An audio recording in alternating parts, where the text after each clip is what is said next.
بسم اللہ الرحمن الرحیم۔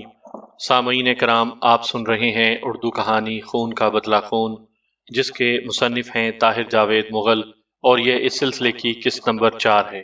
مجھے امید ہے آپ کو میری یہ کاوش پسند آ رہی ہوگی۔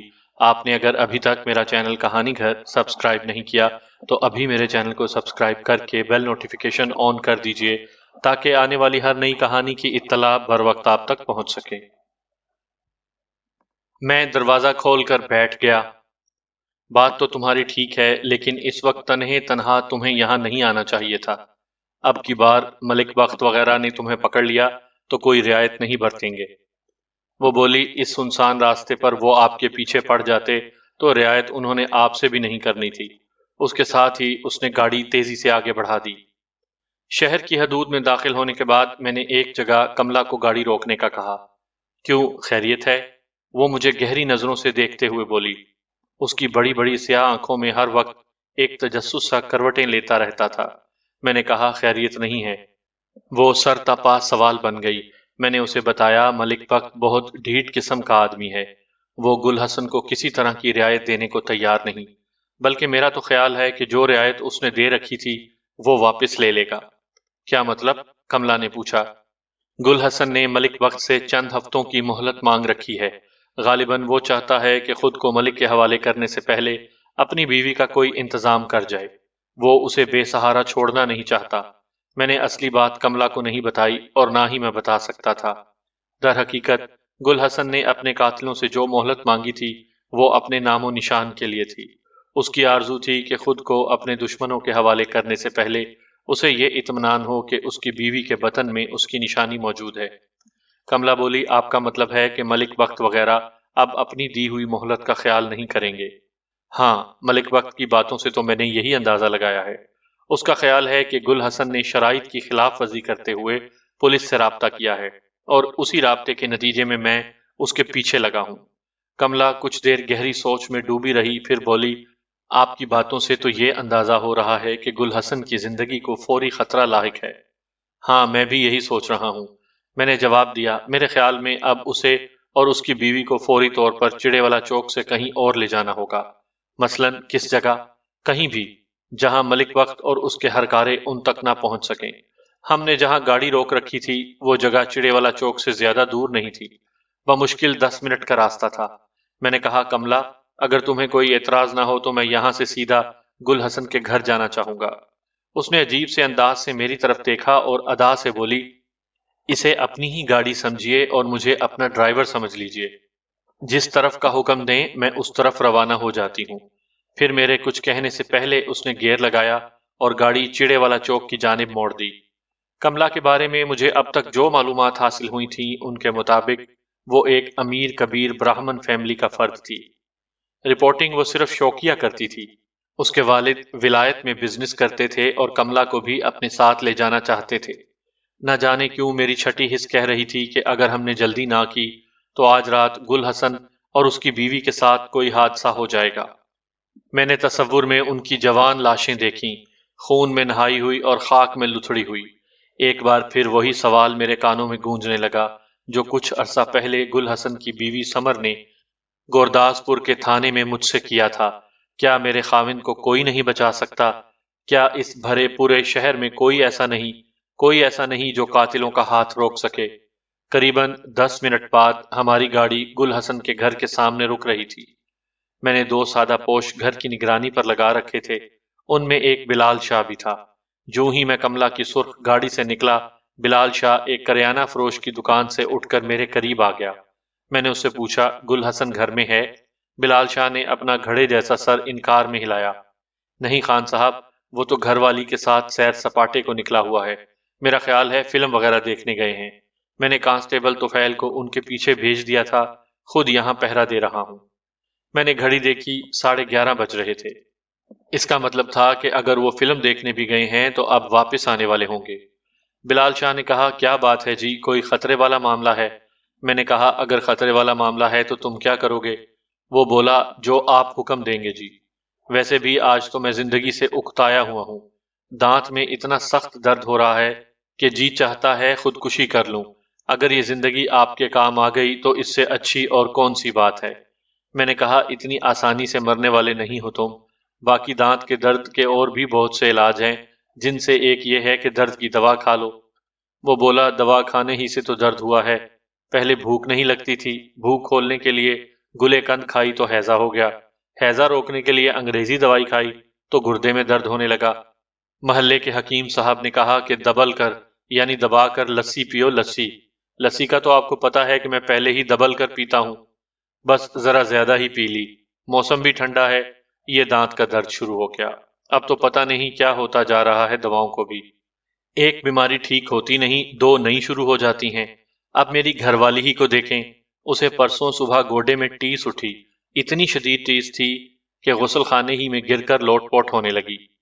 اب ذرا تصور کریں، غسل خانے کو اندر سے کنڈی لگی ہوئی ہے، وہ باہر نہیں آ سکتی، میں اندر نہیں جا سکتا۔ بلال شاہ ایک بار بولنا شروع ہوا تو بس بولتا چلا گیا۔ ہم نے 3-4 منٹ اس کا واویلا سنا، پھر اچانک اسے خاموش ہونا پڑا۔ ایک رکشہ گلی میں داخل ہوا اور ہم سے تھوڑے فاصلے پر رک گیا۔ اس میں گل حسن سوار تھا، ساتھ اس کی بیوی تھی، وہ سر تاپا چادر میں لپٹی ہوئی تھی۔ جوں ہی وہ دونوں رکشے سے اترے میں ان کے پاس پہنچا، گل حسن کو ایک طرف لے جا کر میں نے کہا تم دونوں کو ہمارے ساتھ چلنا ہوگا اسی وقت، گھر میں بھی جانے کی ضرورت نہیں، سامان وغیرہ بعد میں بھی پہنچ سکتا ہے، اس وقت تمہارا یہاں سے نکلنا ضروری ہے۔ اس نادر شاہی حکم نے گل حسن کو پریشان کر دیا۔ بہرحال وہ یہ بات بھی سمجھتا تھا کہ میں اس کا خیر خواہ ہوں اور اس کے بھلے کی بات ہی کروں گا۔ وہ بیوی کو لے کر میرے ساتھ چل دیا اور وہ جس طرح رکشے سے اترے تھے اسی طرح میرے ساتھ کملا کی سرخ گاڑی میں بیٹھ گئے۔ میں، سمر اور گل حسن کے ساتھ پچھلی نشست پر تھا، کملا کے ساتھ اگلی نشست خالی تھی، اس پر بلال شاہ بیٹھ گیا۔ میرے اشارے پر کملا نے گاڑی کو یو ٹرن دیا اور ہم لونگا والی کھوئی کی طرف مڑ گئے۔ شہر کے گنجان آباد حصے سے نکل کر ہم کھلی سڑک پر آ گئے اور اس کے ساتھ ہی کملا نے گاڑی کی رفتار بڑھا دی۔ امرتسر کی ایک نواحی بستی میں بلال شاہ نے ایک چھوٹا سا مکان خرید رکھا تھا۔ دراصل اس نے کسی شخص سے کچھ رقم لینی تھی، اس رقم کے بدلے یہ بے ڈھنگا سا مکان اس کے پلے پڑ گیا تھا۔ بلال شاہ نے اسے کئی مرتبہ بیچنے کی کوشش کی تھی لیکن ہمیشہ منہ کی کھائی تھی۔ اس وقت یہ بیکار سا مکان ہمارے بہت کام آ سکتا تھا، گل حسن اور سمر کو سر چھپانے کی جگہ مل سکتی تھی اور اگر وہ احتیاط برتتے تو دیر تک قبائلی قاتلوں سے محفوظ رہ سکتے تھے۔ جس وقت ہم جلندر روڈ پر پہنچے رات کے 12 بج چکے تھے۔ گرد و نواح میں ہو کا عالم طاری تھا، یک بستہ تاریکی نے ہر شے کو ڈھانپ رکھا تھا۔ یہ پہلا موقع تھا کہ کسی شخص کی جان بچانے کے لیے مجھے اس طرح کی کارروائی کرنا پڑ رہی تھی، ورنہ جس طرح کے حالات تھے ہمارے بجائے ملک بخت وغیرہ کو چھپنے کی ضرورت تھی۔ وہ ایک شخص کو قتل کرنا چاہتے تھے اور اپنے ارادے کا کھلم کھلا اظہار بھی کر رہے تھے۔ دراصل یہاں مسئلہ قبائلی رسم و رواج کا آ گیا تھا اور کسی وقت تو محسوس ہوتا تھا کہ پولیس بھی ان رسم و رواج کے سامنے بے بس ثابت ہوگی۔ اس وقت ہم جلندر روڈ کے 8ویں یا 9ویں میل کے پاس تھے جب اچانک مجھے محسوس ہوا کہ ہمارا تعاقب ہو رہا ہے۔ تیز روشنیوں والی ایک جیپ یا ویگن نما گاڑی مسلسل ہمارے پیچھے آ رہی تھی۔ اس گاڑی کا ہمارا درمیانی فاصلہ بھی آہستہ آہستہ کم ہو رہا تھا۔ پھر دھماکوں سے اوپر تلے 2 گولیاں چلیں، یہ خودکار رائفل کے فائر تھے۔ ایک دم میری رگوں میں خون سنسنا اٹھا، اب شک و شبے کی کوئی گنجائش نہیں رہ گئی تھی۔ نہ صرف ہمارا تعاقب کیا جا رہا تھا بلکہ یقینی بات تھی کہ تعاقب کرنے والے کرم ایجنسی کے خطرناک قبائلی ہیں۔ وہ کیسے اور کہاں سے ہمارے پیچھے لگے، یہ ایک مشکل سوال تھا۔ بہرحال اس وقت سب سے اہم سوال یہ تھا کہ ان مسلح افراد سے کیسے بچا جائے۔ اب تو یہ کھلی جنگ تھی اور اس جنگ میں جو چیز داؤ پر لگی ہوئی تھی وہ گل حسن کی زندگی تھی۔ بالکل فلمی سچویشن بن گئی تھی، لیکن کبھی کبھی فلمی مناظر حقیقی زندگی میں بھی سامنے آ جاتے ہیں۔ دونوں گاڑیاں قریباً 50 میل فی گھنٹہ کی رفتار سے بھاگ رہی تھیں۔ میں نے اندازہ لگایا کہ کملا ایک نہایت مشتاق ڈرائیور ہے۔ جس سڑک پر ہم جا رہے تھے وہ اتنی کشادہ نہیں تھی، گاہے گاہے خطرناک موڑ بھی آ رہے تھے۔ کملا ان موڑوں سے رفتار کم کیے بغیر گزر رہی تھی۔ یقیناً گل حسن اور سمر اس شہری لڑکی کی چابک دستی پر حیران ہوں گے۔ ایک بار موٹر کار کے پہیے چرچرائے تو سمر کے ہونٹوں سے ہلکی سی چیخ نکل گئی۔ میں نے کملا سے کہا کہ وہ ذرا سنبھل کر چلے، ہماری گاڑی ہلکی پھلکی تھی اور اس میں وزن زیادہ تھا۔ اتنی تیز رفتاری خطرناک ہو سکتی تھی۔ 2-3 منٹ صورتحال جوں کی توں رہی اور دونوں گاڑیاں ایک ہی رفتار سے آگے پیچھے بھاگتی رہیں، لیکن جوں ہی ہم شہری حدود سے نکل کر نسبتاً سنسان علاقے میں داخل ہوئے، عقبی گاڑی ایک بار پھر نزدیک آ گئی۔ یہ ایک لوڈر گاڑی تھی۔ اگلا حصہ بند تھا، جبکہ پچھلی باڈی چھت کے بغیر تھی۔ اس حصے میں کئی سوار موجود تھے۔ ایک موڑ پر مجھے ان کے ہاتھوں میں لہراتی ہوئی بندوقیں صاف دکھائی دیں۔ دونوں گاڑیوں کا درمیانی فاصلہ 50-60 گز رہ گیا تو ایک بار پھر ہم پر 3-4 فائر کیے گئے۔ ان میں سے ایک گولی ٹن کی گونجدار آواز سے گاڑی کی باڈی میں لگی۔ اب جواب دینا ضروری تھا۔ میں نے ریوالور کھڑکی سے نکالا۔ عقبی گاڑی اب اور نزدیک آ گئی تھی۔ میں نے اوپر تلے 4 فائر کیے، جیسا کہ بعد میں پتا چلا کہ ان میں سے ایک فائر گاڑی کی ونڈ سکرین میں لگا تھا اور اس نے ملک بخت کو معمولی زخمی بھی کیا تھا۔ میری فائرنگ کا نتیجہ یہ نکلا کہ عقبی گاڑی ایک بار پھر فاصلے پر چلی گئی۔ میں نے کھڑکی سے باہر دیکھا، ہم امرتسر سے قریباً 10 میل باہر آ چکے تھے۔ قریبی تھانہ یہاں سے 3 میل کے فاصلے پر تھا اور یہ تھانہ تھا بھی لبِ سڑک۔ ہم وہاں تک پہنچ جاتے تو ان مشتعل قبائلیوں سے گل حسن اور سمر کی زندگی بچائی جا سکتی تھی۔ ڈرائیونگ میں کملا کی مہارت واقعی قابل داد تھی۔ وہ مردانہ وار ڈرائیونگ کر رہی تھی اور اس صورتحال سے قطعی خوفزدہ نظر نہیں آتی تھی۔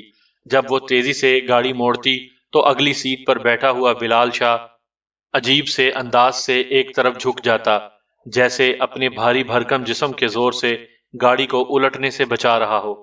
گل حسن اور سمر گمسم تھے۔ وہ جانتے تھے کہ پیچھے آنے والوں کا اصلی شکار وہی دونوں ہیں۔ اگر اس کار کے باقی سوار بچ بھی گئے تو وہ مشکل سے بچیں گے۔ تھوڑا آگے بڑی نہر کا پل تھا۔ اس پل کے بیچوں بیچ کملا نے گاڑی ایک گڑھے سے اتنی ہوشیاری کے ساتھ بچائی کہ ہم حیران رہ گئے۔ بلال شاہ کو دانت کا درد یقیناً بھول چکا تھا اور عین ممکن تھا وہ سوچ رہا ہو کہ اس نے خوامخواہ خودکشی والی بات منہ سے نکالی۔ اس سفر کے دوران کسی بھی وقت اس کی یہ خواہش پوری ہو سکتی تھی۔ دفعتاً مجھے عقب میں ایک دھماکہ سنائی دیا۔ اس وقت ہم پل سے نیچے اتر چکے تھے اور عقب میں آنے والی گاڑی پل پر تھی۔ میں نے مڑ کر دیکھا تو مجھے نہر کے پانی میں ایک چمک سی نظر آئی اور پھر ایک دم یہ چمک بھی غائب ہو گئی۔ اچانک میرے جسم کا ہر رونگٹا کھڑا ہو گیا۔ کیا ہوا؟ کملا کی چونکی ہوئی آواز سنائی دی۔ گاڑی روکو، میں نے تیزی سے کہا۔ اب گل حسن بھی گردن گھما کر عقب میں دیکھ رہا تھا۔ عقبی گاڑی کہیں نظر نہیں آ رہی تھی۔ کملا نے رفتار کم کر کے بریک لگائے اور گاڑی لہراتی ہوئی سڑک کے کنارے رک گئی۔ کیا ہوا؟ کملا نے پھر پوچھا۔ گاڑی گر گئی ہے، میں نے مختصر جواب دیا اور دروازہ کھول کر باہر نکل آیا۔ گل حسن اور بلال شاہ بھی تیزی سے باہر نکلے۔ ریوالور میرے ہاتھ میں تھا۔ میں چند لمحے اپنی جگہ کھڑا سوچتا رہا، پھر بھاگتا ہوا نہر کی طرف گیا۔ گل حسن اور بلال شاہ بھی میرے پیچھے آئے۔ پل ذرا بلندی پر تھا اور وہاں سے ڈھلوان سڑک نیچے اترتی تھی۔ ہم سڑک کے بجائے کچے راستے پر بھاگتے ہوئے نہر کے کنارے پہنچے۔ بلندی کی طرف دیکھا تو تاروں کی روشنی میں ایک عجیب منظر نظر آیا۔ پل کا حفاظتی جنگلہ ٹوٹ چکا تھا اور نہر کے عین وسط میں عجیب سی ہلچل نظر آ رہی تھی۔ یوں لگتا تھا کہ کچھ لوگ پانی میں ہاتھ پاؤں مار رہے ہیں۔ اب شبے کی کوئی گنجائش نہیں رہ گئی تھی۔ ہمارے پیچھے آنے والی گاڑی تیز رفتاری کے سبب لنک نہر میں گر چکی تھی۔ جیسا کہ بعد میں پتا چلا کہ گاڑی کے الٹنے اور گرنے کا سبب وہی گڑھا بنا تھا جس سے چند سیکنڈ پہلے کملا نے بڑی ہوشیاری سے گاڑی بچائی تھی۔ یہ بڑی سنگین صورتحال تھی۔ رات کے اس پہر سڑک سنسان تھی۔ ارد گرد کے کھیت بھی یک بستہ تاریکی میں لپٹے ہوئے تھے اور قبائلیوں کی گاڑی نہر میں ڈوب چکی تھی۔ جیسا کہ بعض لوگ جانتے ہوں گے کہ یہ نہر کافی چوڑے پاٹ کی ہے، کنارے ڈھلوان ہیں اور اس کی گہرائی 12-13 فیٹ سے کم نہیں۔ ہم نے غور کیا تو پتا چلا کہ کچھ افراد ہاتھ پاؤں مارتے کنارے کی طرف آ رہے ہیں۔ میں نے گل حسن سے کہا کہ وہ گاڑی میں واپس چلا جائے اور کملا سے کہے کہ وہ گاڑی لے کر نکل جائے۔ پھر میرے ذہن میں آیا اور میں نے بلال شاہ کو بھی واپس بھیج دیا۔ میں نے اسے کہا گاڑی لے کر تھانے میں چلے جاؤ۔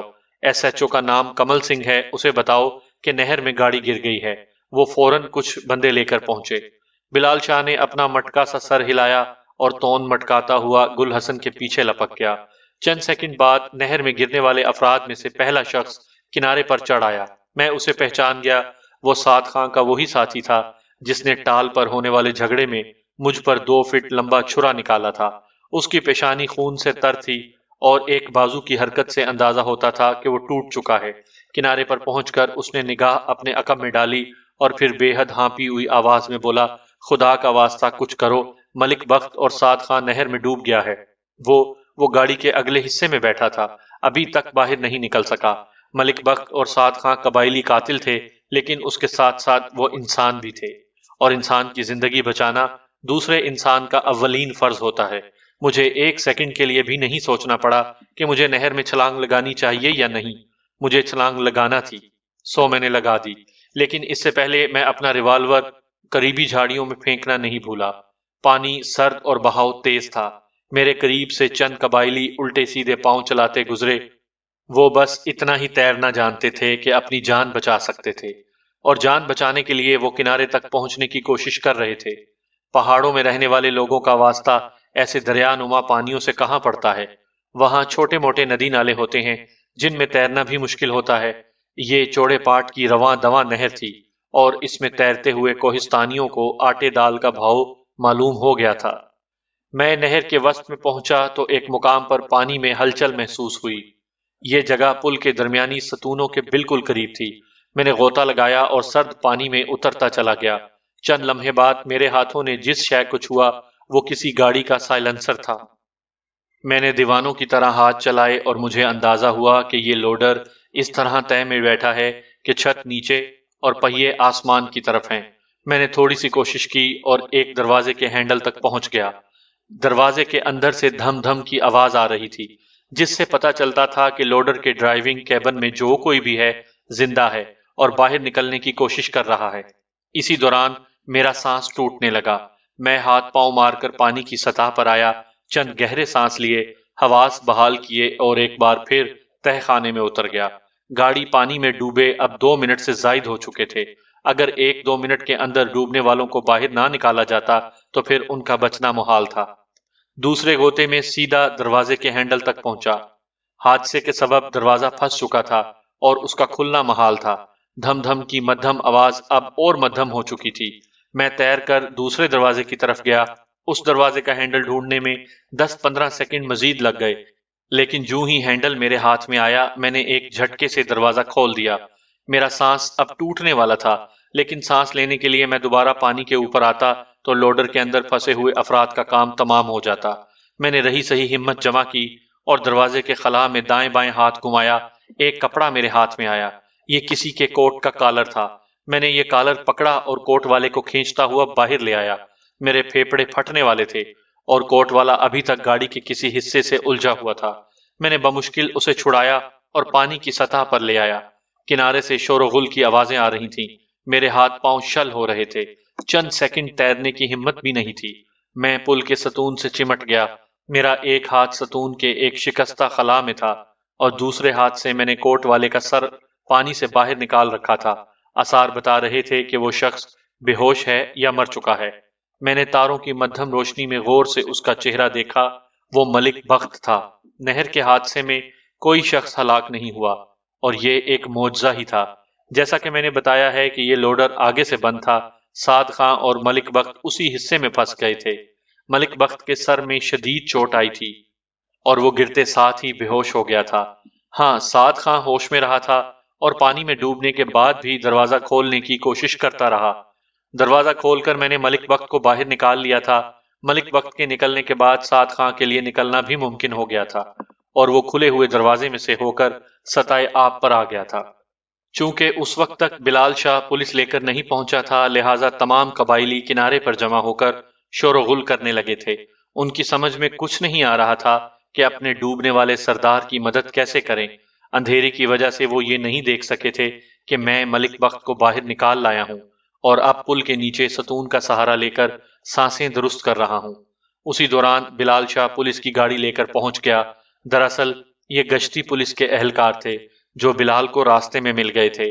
ان اہلکاروں نے غلطی یہ کی کہ سائرن بجاتے ہوئے آئے۔ سائرن کی آواز سن کر سعد خان اور اس کے ساتھی تتر بتر ہو گئے۔ حادثے کا شکار ہونے والوں میں سے صرف ملک بخت میرے پاس رہا جو بے ہوش تھا۔ اب ملک بخت ہسپتال میں تھا اور اس کے سر پر 2 درجن ٹانکے لگے تھے۔ اس کے کندھے پر میری چلائی ہوئی گولی کا معمولی زخم بھی تھا۔ ہسپتال آنے کے بعد سے وہ مسلسل خاموش تھا، صرف نہایت ضروری بات کرتا تھا، نہ کسی سوال کا جواب دیتا تھا، نہ خود کوئی سوال پوچھتا تھا۔ ویسے بھی اسے اردو بہت تھوڑی آتی تھی۔ پولیس مقابلہ، قتل اور ناجائز اسلحہ سمیت اس پر کئی کیس بن سکتے تھے، لیکن میں جانتا تھا ان کیسوں کا کوئی فائدہ نہیں ہوگا۔ فائدہ تو تب تھا جب ہم یہ کیس کر کے گل حسن کی جان بچا سکتے۔ ملک بخت پھانسی بھی لگ جاتا تو 2 درجن اور قبائلی آزاد علاقے سے گل حسن کی جان لینے پہنچ جاتے۔ ہسپتال میں ملک بخت کا علاج ہو رہا تھا، میں قریباً روز ہی اس کو دیکھنے جاتا تھا۔ اس کی نگرانی کے لیے 2 ہیڈ کانسٹیبل ہر وقت اس کے بستر کے پاس موجود رہتے تھے۔ یہ چوتھے پانچویں دن کی بات ہے، میں ملک بخت کو دیکھنے ہسپتال گیا تو وہاں عجیب طرح کی افراتفری نظر آئی۔ چند افراد ہسپتال کے گیٹ پر جمع تھے، 4-5 افراد شعبہ حادثات کے سامنے کھڑے تھے اور ان کے چہروں پر بھی ہوائیاں اڑ رہی تھیں۔ ایک سینئر ڈاکٹر مجھے پہچانتا تھا، مجھے دیکھتے ہی وہ میری طرف لپکا، کہنے لگا، انسپکٹر صاحب بڑی گڑبڑ ہو گئی ہے۔ ابھی تھوڑی دیر پہلے 3-4 پٹھان آئے تھے، ان کے پاس رائفلیں تھیں، انہوں نے آپ کے ایک کانسٹیبل کو زخمی کر دیا ہے اور دوسرے سے رائفل چھین لی ہے، مریض کو بھی وہ اپنے ساتھ لے گئے ہیں۔ مریض سے ڈاکٹر کی مراد یقیناً ملک بخت تھا۔ میں ایمرجنسی وارڈ کی طرف بڑھا، وہاں ہیڈ کانسٹیبل موہن سنگھ کی مرہم پٹی ہو رہی تھی۔ اس کی کن پٹی اور سر پر زخم آئے تھے۔ اس نے ہانپتے ہوئے لہجے میں بتایا کہ حملہ آور کانسٹیبل رزاق کو یرغمال کے طور پر اپنے ساتھ لے گئے ہیں۔ میں موقع واردات پر پہنچا تو وہاں بھی ابتری کے آثار نظر آئے۔ ایک کھڑکی کا شیشہ ٹوٹا ہوا تھا، میز الٹی ہوئی تھی اور فرش پر زخمی کانسٹیبل کے خون کے نشانات تھے۔ ایسے ہی سرخ نشانات بستر کی چادر پر تھے۔ موقع پر موجود عملے نے بتایا کہ حملہ آور شکل و صورت سے ہی خطرناک نظر آتے تھے۔ انہوں نے دھمکی دی کہ جس کسی نے ہوشیاری دکھائی اسے گولیوں سے اڑا دیں گے۔ پھر انہوں نے ایک کانسٹیبل سے رائفل چھینی، دوسرے نے مزاحمت کی تو اس کو رائفلوں کے بٹ مار کر شدید زخمی کر دیا۔ اس کے بعد انہوں نے مریض کو ساتھ لیا اور باہر کھڑی سیاہ جیپ میں سوار ہو گئے۔ عینی شاہدوں نے بتایا کہ جیپ پر نمبر پلیٹ نہیں تھی۔ ابھی میں سوچ ہی رہا تھا کہ کیا کیا جائے کہ وہ ہیڈ کانسٹیبل واپس آ گیا جسے حملہ آور اپنے ساتھ لے گئے تھے۔ اس کے چہرے پر بھی چوٹوں کے نشانات تھے، تاہم اس کی رائفل واپس کر دی گئی تھی۔ اس نے بتایا کہ حملہ آوروں کی قیادت سعد خان خود کر رہا تھا۔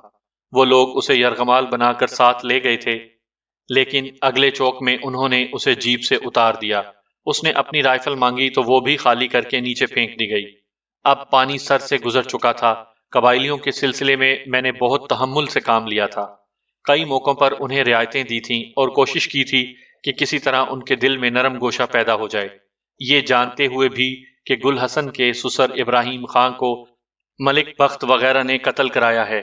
میں نے اس امید پر ملک بخت کو گرفتار نہیں کیا تھا کہ شاید وہ گل حسن کے بارے میں نرم رویہ اختیار کر لے، لیکن ایسا نہیں ہوا تھا۔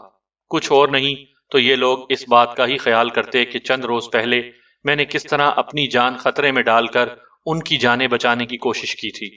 زندگی اور موت تو یقیناً اللہ کے ہاتھ میں ہے، اور اس نے کسی کو موت کے منہ سے نکالنا ہو تو اس کے اسباب بھی پیدا کر دیتا ہے۔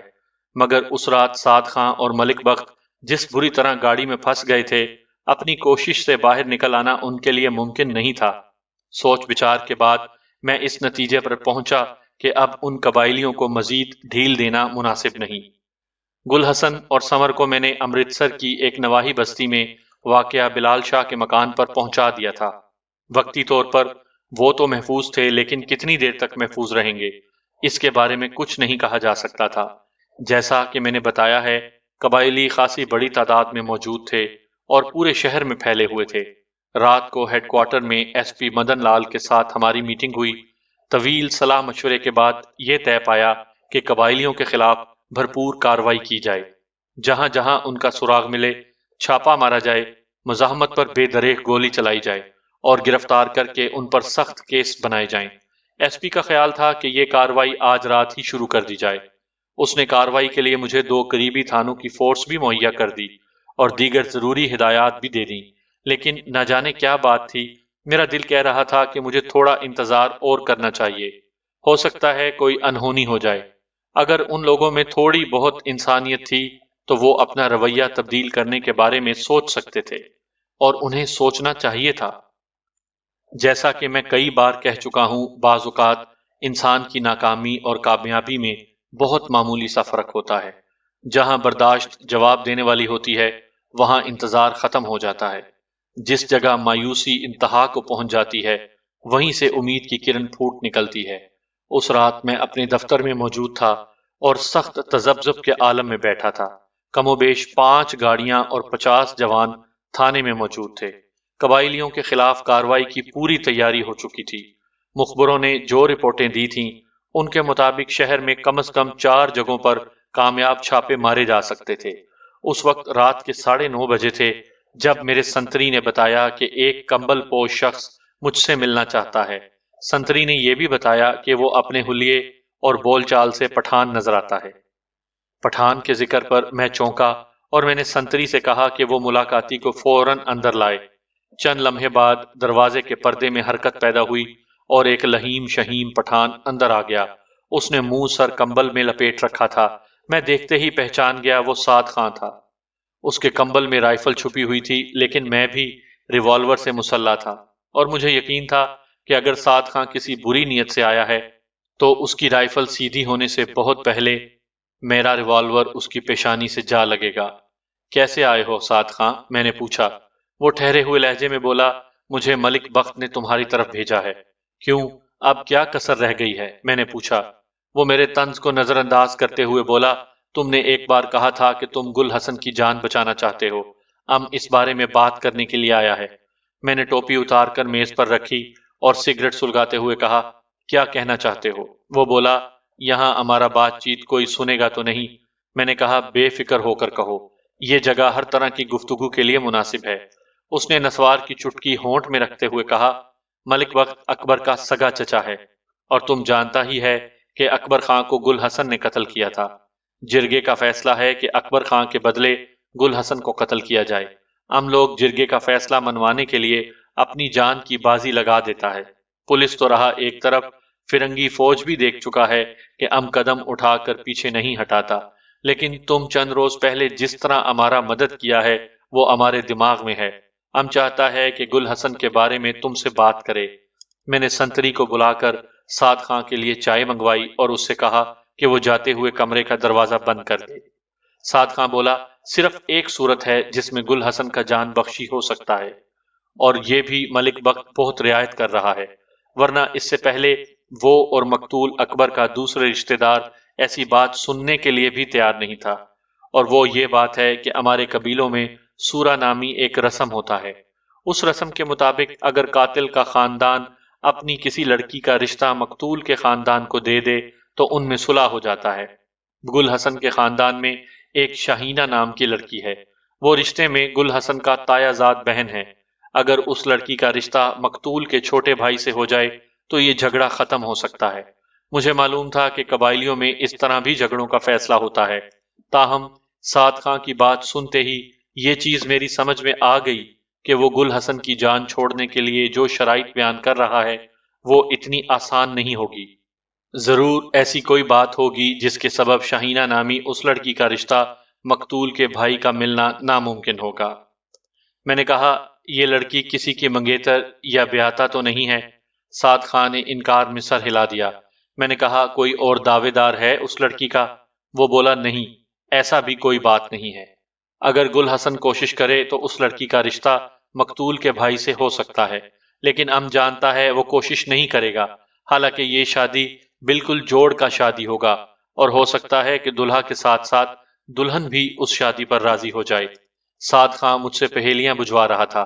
میں نے پوچھا، اگر یہ جوڑ کی شادی ہے اور اس میں کسی کی عزت بے عزتی کا مسئلہ بھی نہیں، تو پھر گل حسن یا اس کا کوئی عزیز رشتہ دار رشتہ کروانے کی کوشش کیوں نہیں کرے گا؟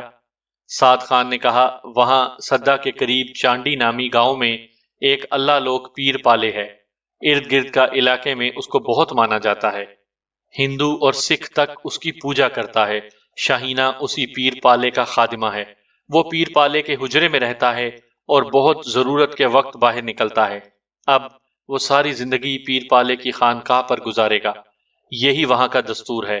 جو ایک بار پیر پالے کا خدمتگار بن جاتا ہے ساری عمر وہیں پر رہتا ہے، اگر وہ مرتا ہے تو اس کا قبر بھی خانقاہ کے قبرستان میں بنتا ہے۔ شمالی علاقوں میں آج بھی پیر پرستی زور و شور سے ہوتی ہے۔ ان دنوں یہ رواج آج سے بھی بڑھ کر تھا۔ ہر گاؤں، ہر بستی میں ایک آدھ پیر یا خانقاہ موجود ہوتی تھی۔ بعض شیطان صفت لوگ عوام الناس کی سادہ لوہی سے فائدہ اٹھا کر بڑے بڑے عجیب کام کر جاتے تھے۔ یہ پیر پالے بھی کوئی اسی فطرت کا بندہ لگتا تھا۔ میں نے اندازہ لگایا کہ وہ کوئی جوان جہان شخص ہے جس نے پیری فقیری کی آڑ میں عیاشی کا سامان پیدا کیا ہوا ہے۔ میں نے سعد خاں سے کہا، تمہارا کیا خیال ہے، وہ سچا پیر ہے یا جھوٹا؟ وہ بولا، سچے جھوٹے کا ہم کو پتہ نہیں، لیکن اس کی بد دعا میں بہت زیادہ اثر ہے۔